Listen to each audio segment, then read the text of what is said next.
Hi, this is Anthony. Welcome back to my show. I just uploaded a short, and because I have broadband issues, it's not easy for me to upload to my computer. So I'm going to um, rebroadcast on my regular channel in my videos what I just posted to the shorts, since a lot of people aren't going to see that unless you're on your phone looking at shorts.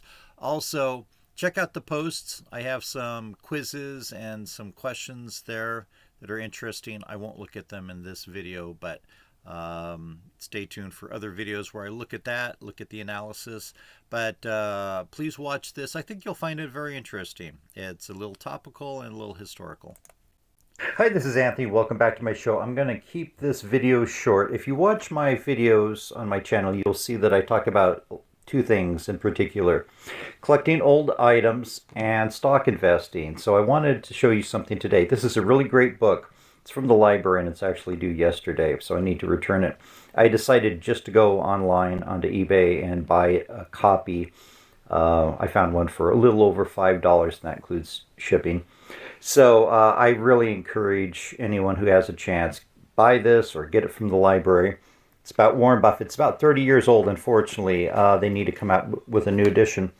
But this one talks about Warren Buffett, who was kind of a fairly liberal, center-left Democrat, especially now. But even in the early 70s, kind of in reaction to his father, who was a right-wing member of the John Birch Society and a member of Congress at one time. It says here that despite his ideals, Buffett was suspicious of the liberal impulse to simply spend money. George McGovern, then running for the Democratic presidential nomination, stayed at Buffett's house and seemed to win Buffett's favor, until soon after he announced that a President McGovern would favor giving each person in the United States a $1,000 stipend. Buffett dropped him like a hot potato and voted for Richard Nixon.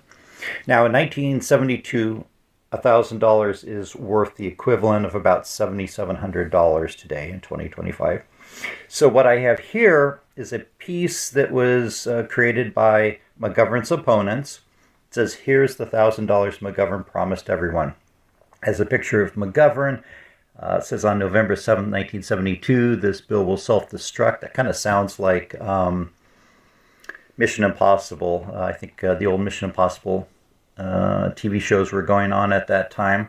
On the reverse, we have Eagleton.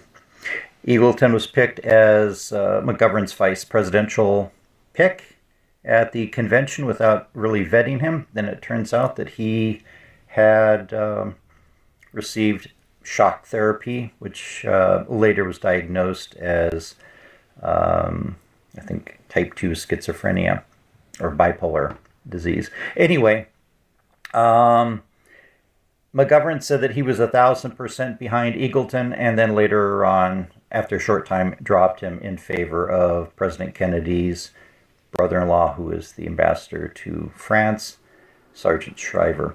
Anyway, I'm going to list this on eBay today. My username is stock_tycoon. Check that out there. Check out my other videos. I do a lot of discussions about stocks as well as old and interesting historical items. Thank you so much. Hi, this